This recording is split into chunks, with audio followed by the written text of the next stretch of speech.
Olá, meu irmão, minha irmã. Mais uma vez começamos o programa Voz da Igreja.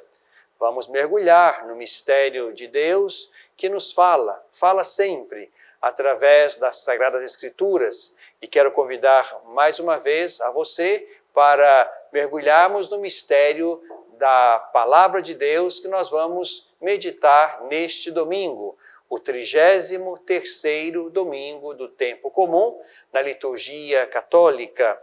Obrigado por estar conosco mais uma vez, obrigado por nos ajudar a anunciar as coisas boas e belas da fé, sendo alguém que recebe estas coisas boas e as anuncia aos seus irmãos.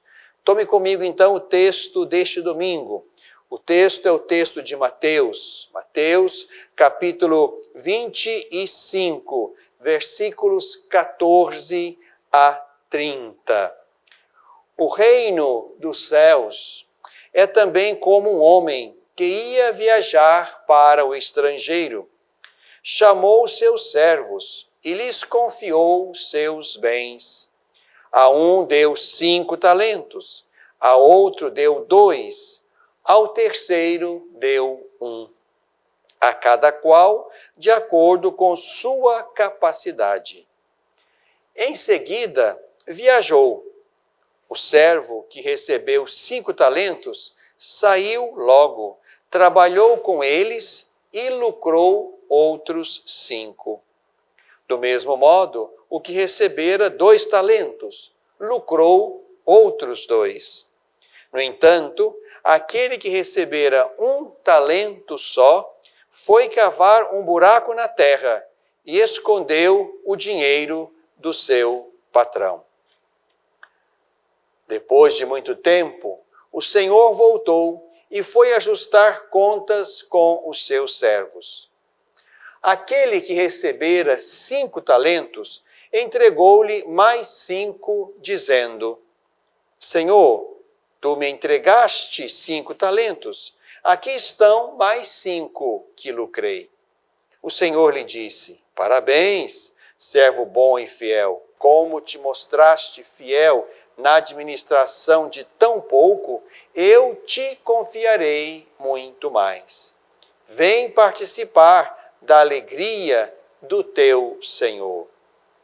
Chegou também o que recebera 2 talentos e disse: Senhor, tu me entregaste 2 talentos, aqui estão mais 2 que lucrei. O Senhor lhe disse: Parabéns, servo bom e fiel. Como te mostraste fiel na administração de tão pouco, eu te confiarei muito mais. Vem participar da alegria do teu Senhor. Por fim, chegou aquele que recebera 1 só talento e disse: Senhor, sei que és um homem severo, pois colhes onde não plantaste e ajuntas onde não semeaste. Por isso fiquei com medo e escondi o teu talento no chão. Aqui tens o que te pertence. O Senhor lhe respondeu: Servo mau e preguiçoso, sabias que eu colho onde não plantei e que ajunto onde não semeei. Então devias ter depositado o meu dinheiro com os banqueiros, para que ao voltar eu recebesse com juros o que me pertence. Em seguida o Senhor ordenou: Tirai dele o talento e dai àquele que tem 10. Com efeito, a todo aquele que tem, será dado mais, e terá em abundância. Mas daquele que não tem, até o que tem, lhe será tirado. E quanto a este servo inútil, lançai-o fora, nas trevas. Ali haverá choro e ranger de dentes. Meu irmão, minha irmã, estamos ainda dentro daquele contexto maior chamado sermão escatológico, sermão acerca das realidades últimas. Este sermão se compõe dos capítulos 24 e 25 de São Mateus. E vamos então caminhando para o final deste capítulo 25, onde nos encontramos exatamente no texto que lemos neste domingo, na liturgia do 33º domingo do tempo comum, o penúltimo domingo da nossa liturgia católica neste ano litúrgico em que lemos o Evangelho de Mateus. Aqui nos encontramos então com Jesus contando mais uma parábola. No início desse capítulo, lemos a parábola das 10 virgens, que meditamos no último programa. Agora estamos diante desta parábola dos talentos. E aqui facilmente percebemos o vínculo que Jesus quer fazer com a nossa presença na história. Estamos na vida, estamos no mundo, estamos na história, e cada um portador de talentos. Uns com mais, outros com menos, mas ninguém desprovido de talentos. Talentos que nós precisamos cuidar, frutificar, transformar em outros tantos, para que a nossa existência, a nossa presença, a nossa missão no mundo sejam frutuosas. É importante aqui nós percebemos que Jesus toma então para si um hábito comum de alguém que tinha muitos bens, partir para alguma viagem e deixar estes bens sob os cuidados dos seus empregados, confiando a eles tarefas diferentes ou, no caso do texto de hoje, talentos diferentes. A tradução da Bíblia da CNBB diz que um talento corresponde a 35 quilos de ouro.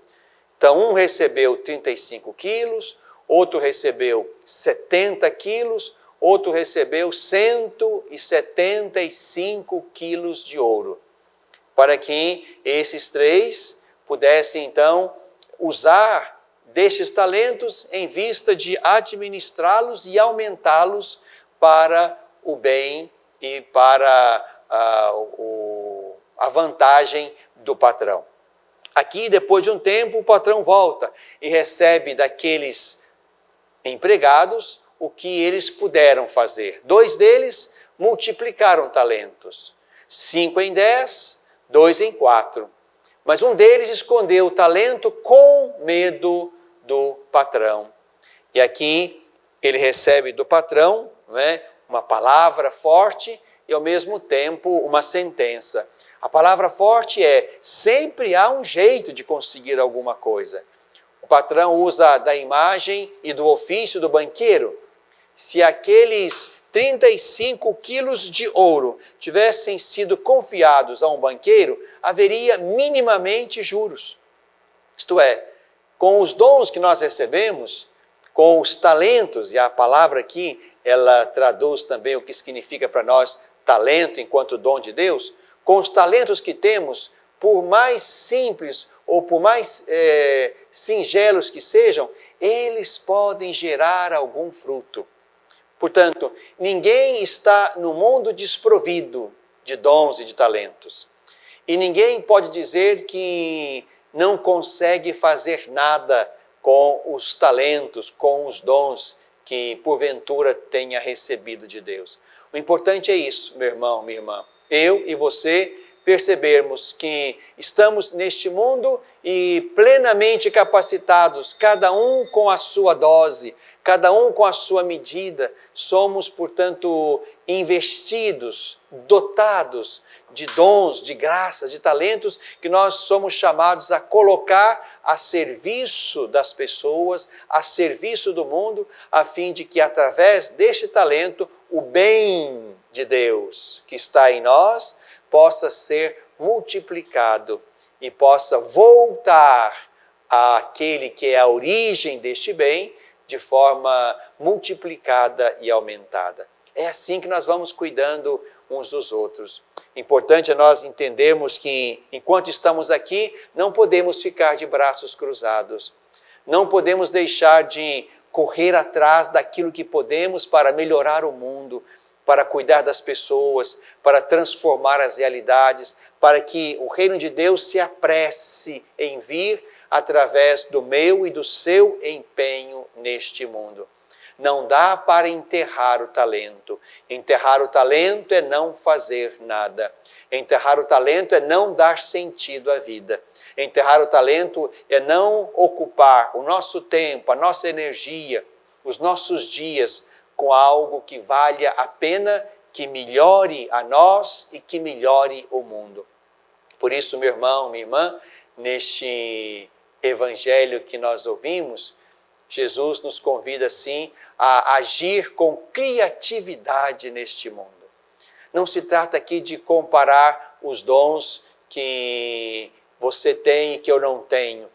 O importante é que, na ótica de Deus, os dons são complementares.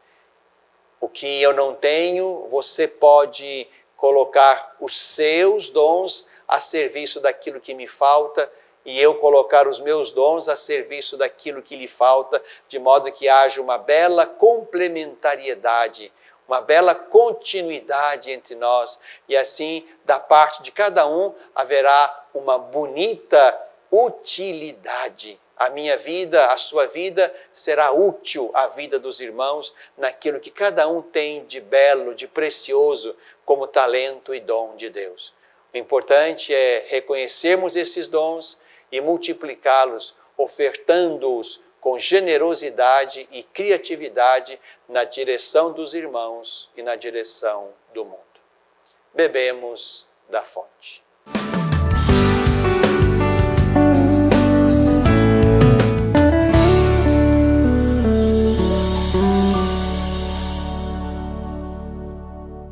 Educar para a vida. Formar homens e mulheres para a plenitude.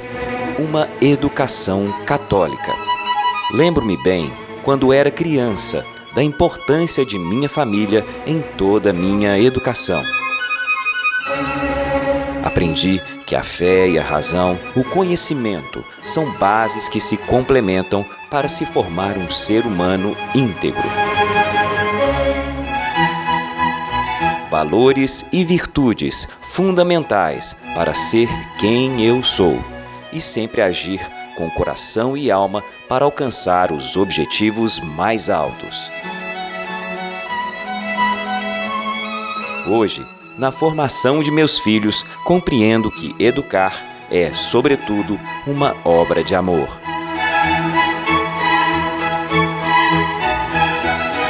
Colégio Magnífica. Educar para a plenitude. Pré-matrículas abertas.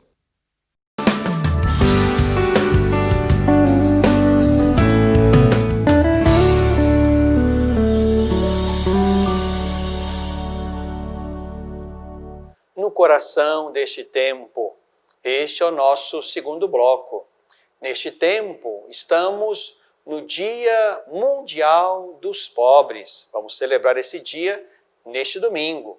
Assim quis o Papa Francisco. E mais uma vez, pela quarta vez, celebramos então neste penúltimo domingo do ano litúrgico, que é o 33º, celebramos o Dia Mundial do Pobre.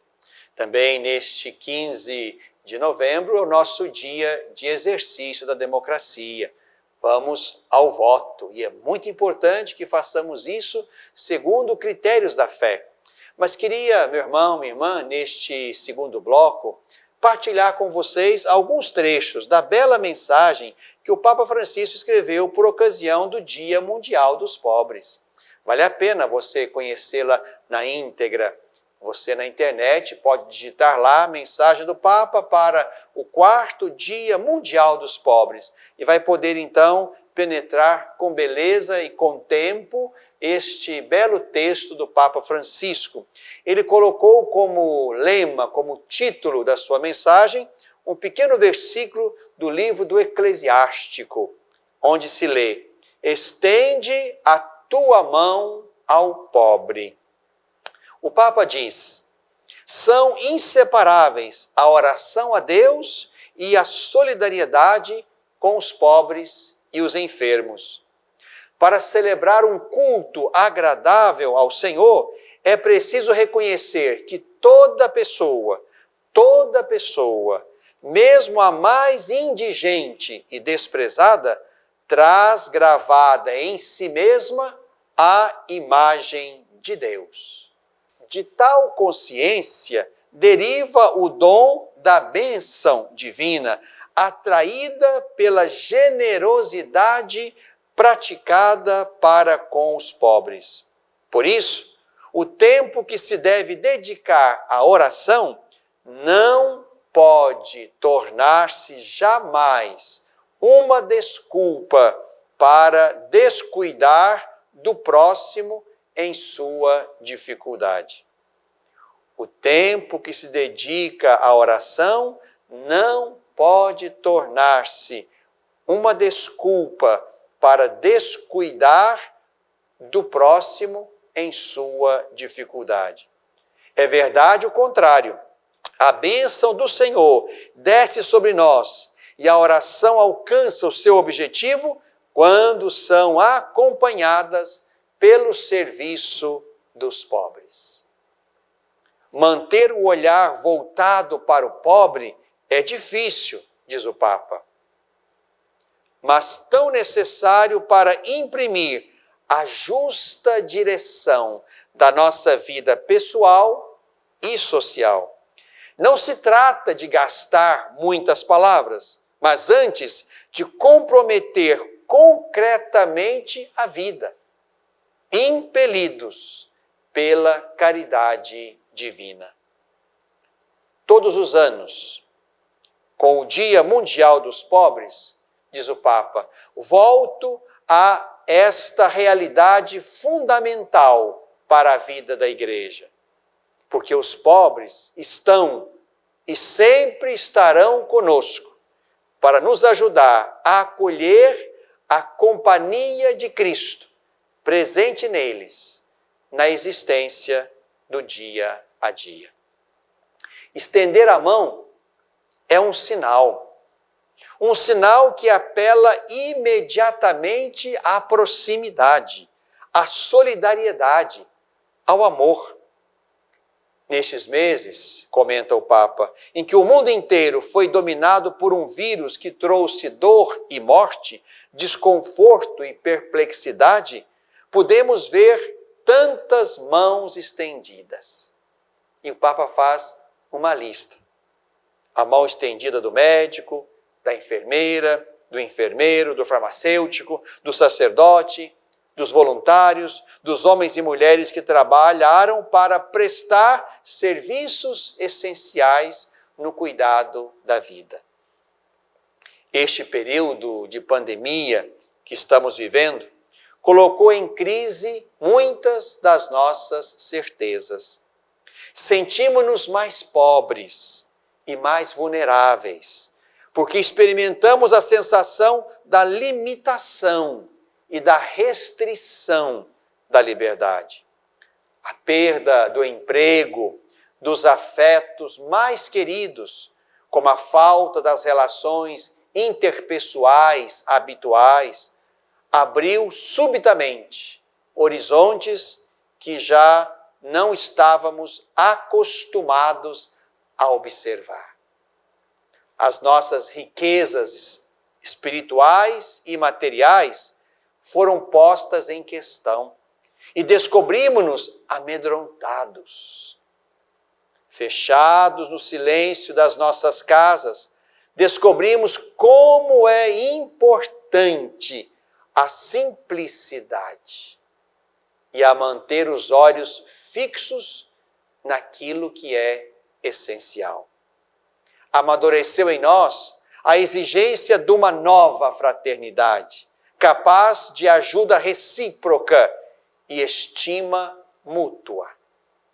Este é um tempo favorável para voltar a sentir que precisamos uns dos outros, que temos uma responsabilidade para com os outros e para com o mundo.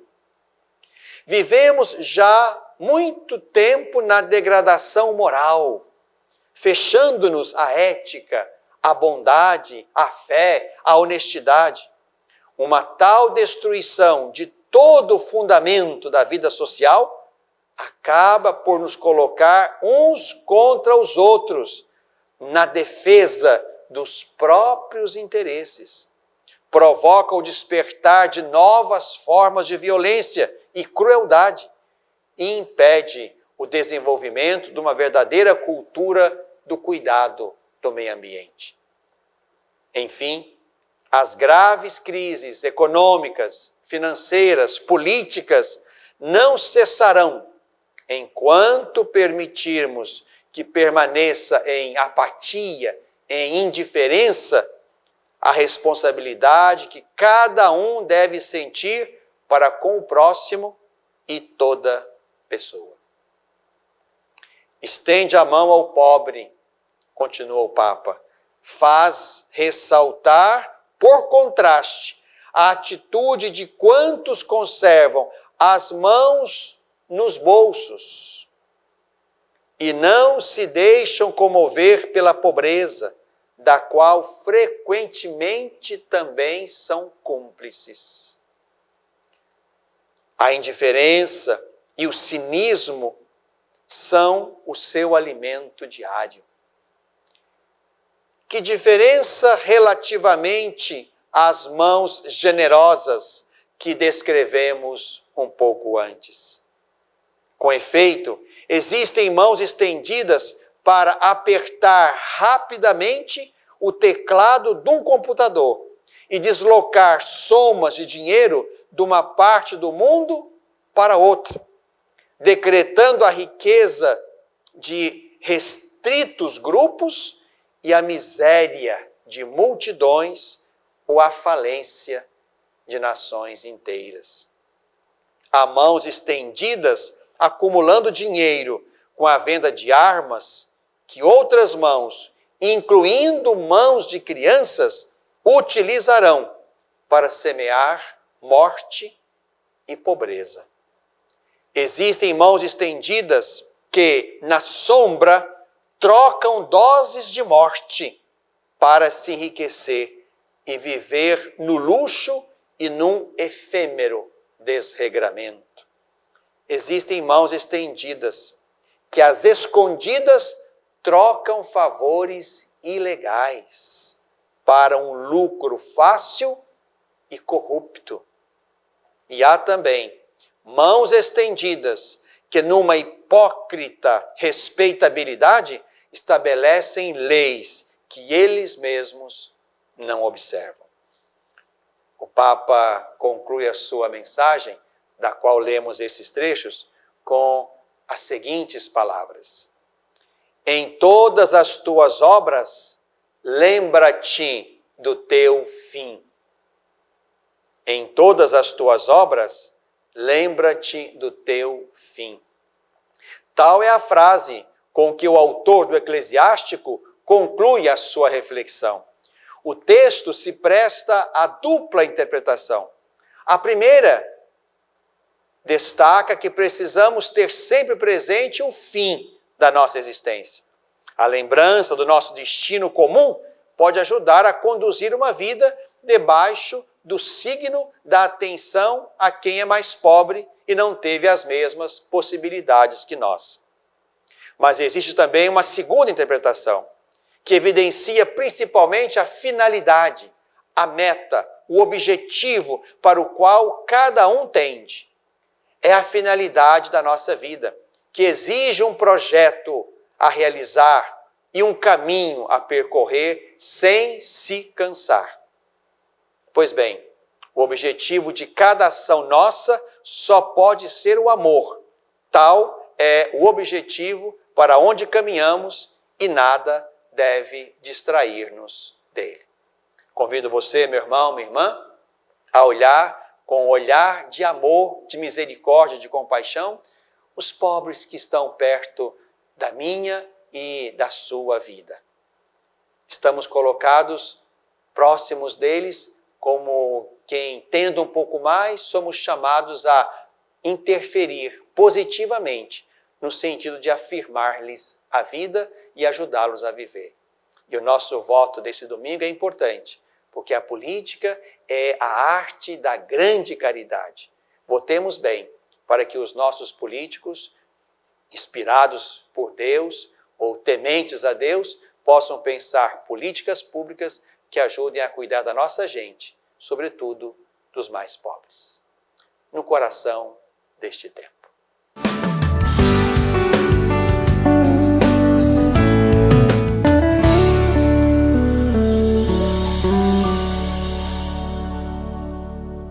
Superar uma tempestade em sua vida familiar é encontrar um lar provisório.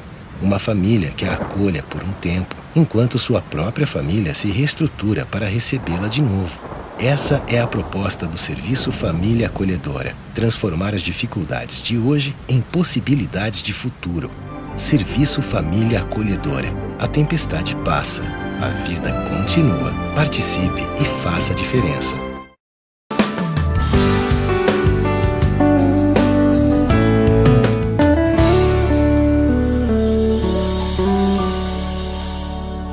Na tradição da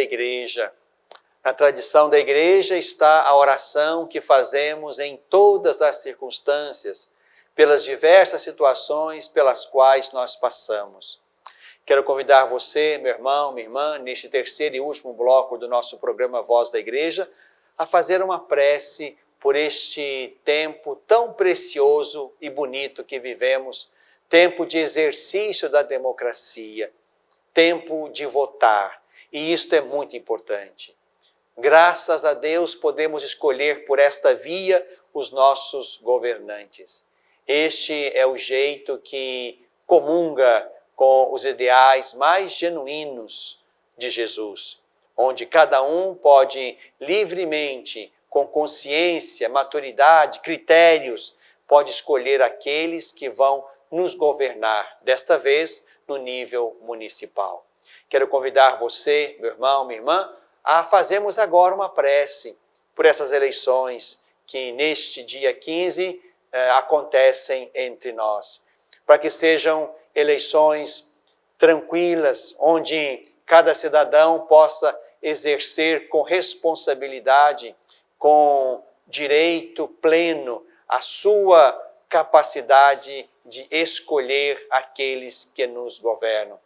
Para que seja, de fato, um dia de exercício verdadeiro da democracia, onde nada, ninguém possa interferir negativamente para comprar votos, para alienar os eleitores, para encurralá-los na direção de um voto manipulado. Nada disso. Peçamos a Deus que nos ajude a viver um belo dia de exercício da democracia, um belo dia de eleições aqui na nossa pátria. E isso fazemos porque acreditamos que a oração emite, a oração derrama sobre a humanidade energias espirituais fortes e positivas, de modo que a força, o poder de Deus se instale entre nós, a fim de que esse dia seja vivido também segundo a graça de Deus, amparados por ela. Peçamos a Maria que nos ajude então neste dia. Mãe Santíssima, Mãe do Verbo de Deus, Ele que é o Senhor da história, o princípio e fim dos nossos dias. Pedimos, Mãe querida, que acompanheis este nosso dia bonito, precioso, esperado de eleições municipais. Ajudai-nos a, olhando para Jesus, olhando para o Evangelho, olhando para o reino de Deus que Jesus anunciou, ajudai-nos a estabelecer critérios que nos ajudem a avaliar, a julgar os irmãos e irmãs que se apresentam como candidatos, a fim de que possamos escolher aqueles que vão estar a serviço do vosso Deus e nosso Deus, do vosso Filho e nosso Filho, a fim de que pela via da política o reino também possa ganhar visibilidade e amplitude entre nós, a fim de que a política seja o lugar favorável onde o cuidado de todos aconteça, sobretudo e começando pelos mais pobres da terra. Abençoai, Mãe querida, esse nosso dia e alcançai-nos as graças para votarmos bem. Amém. na tradição da Igreja.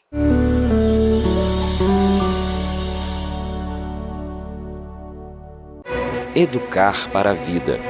Formar homens e mulheres para a plenitude. Uma educação católica. Lembro-me bem, quando era criança, da importância de minha família em toda a minha educação. Aprendi que a fé e a razão, o conhecimento, são bases que se complementam para se formar um ser humano íntegro. Valores e virtudes fundamentais para ser quem eu sou e sempre agir com coração e alma para alcançar os objetivos mais altos.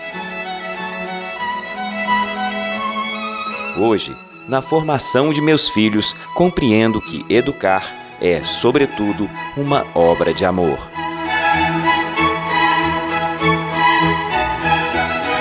Colégio Magnífica. Educar para a plenitude. Pré-matrículas abertas.